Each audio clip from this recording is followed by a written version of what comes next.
tous les artistes sont accessibles.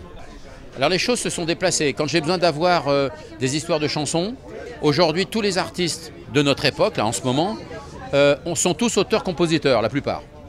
Donc déjà, alors qu'il y a une trentaine d'années ou une quarantaine d'années, les artistes, il y avait à la fois des interprètes, d'illustres interprètes, qui n'écrivaient pas forcément leurs chansons et qui n'en avaient pas honte, alors qu'aujourd'hui c'est presque devenu un complexe si on n'écrit pas paroles et musique et qu'on est aussi interprète. Donc c'est ça, la complexité elle est là. Et puis je pense la différence entre hier et aujourd'hui chez un artiste, au-delà des confidences où il se protège beaucoup plus aujourd'hui qu'hier, on va dire, et en même temps le public le leur rend bien. Quand vous vous protégez, le public se détache aussi facilement qu'il est venu vous voir. Parce qu'il n'y a pas cette familiarité. Vous voyez, un Johnny Hallyday, l'intelligence d'un Johnny ou d'un Clo-Clo, c'est de mettre leur vie privée dans tous les journaux. Salut les copains à l'époque, mais aussi bien un France Soir, qu'un Parisien, qu'un Mademoiselle Achetante, qu'un Podium, qu'un Hit Magazine, peu importe. Ils étalaient leur vie en permanence dans les journaux. Alors qu'aujourd'hui, ils se protègent. Mais en même temps, le public, il peut aimer l'album d'un artiste d'aujourd'hui. S'il n'aime pas le suivant, les salles seront vides. C'est-à-dire qu'il y a un détachement qui est beaucoup plus immédiat qu'hier. Avant, la vie privée des artistes, mise en public en tout cas, permettait de prolonger l'histoire, même quand des fois il n'y avait pas une chanson qui était un tube. Et puis aujourd'hui, la difficulté que j'ai, c'est qu'il n'y a plus de tube.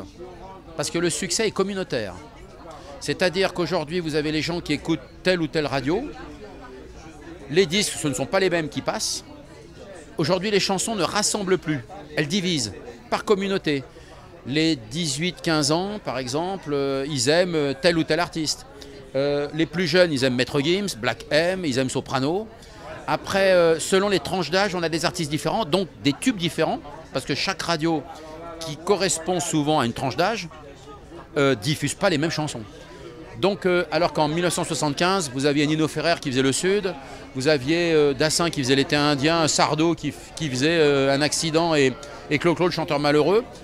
Sur 55 millions de Français, il y avait 40 millions de personnes qui connaissaient la chanson. Aujourd'hui, Maître Gims et Vianney peuvent faire un duo. C'est 3-4 millions de personnes qui connaissent la chanson, c'est tout. Et c'est vrai dans tous les domaines. Et donc c'est la différence entre hier et aujourd'hui. Et puis les artistes, ils rentrent dans une combinaison. Vous voyez, Claude François, quand il sortait de chez lui, il était Claude François. Vous le voyez dans la rue, il était pratiquement habillé comme il était à la télé. Dans un personnage, un truc idole, absolu. Aujourd'hui, vous pouvez croiser, on va dire, M. Pokora, Patrick Bruel, enfin, etc. Ben, ils sont sur scène, ils sont magiques, magnifiques. Ils sont beaux, ils sont habillés, ils attrapent la salle avec leur guitare, avec la danse quand c'est M. Pokora, ils sont magnifiques. Mais si vous les croisez dans la rue, d'abord, vous ne les reconnaissez pas toujours, ils ne sont pas rasés depuis 2-3 jours. Ils ne sont pas forcément coiffés. C'est la différence entre hier. Hier, on avait vraiment à faire des idoles qui l'étaient du matin au soir, idoles. Aujourd'hui, c'est devenu un métier, idole. Depuis le film Podium, presque, d'ailleurs. C'est devenu un métier d'être artiste. Donc, quand on doit passer sur scène, là, on fait son métier. Mais avant, il ne faut pas les déranger, souvent. Et c'est toute la différence entre hier et aujourd'hui. Hier, on était vraiment une idole du matin au soir. Et moi, je me souviens de Clo-Clo, je me souviens de Dave, de Gérard Lenormand, de Michel Sardou, de Johnny Hallyday.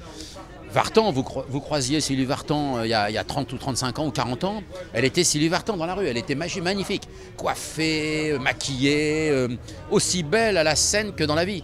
Aujourd'hui, il y a une vraie différence.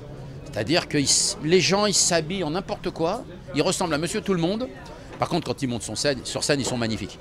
Donc il y a vraiment cette différence, c'est vraiment hier, aujourd'hui là.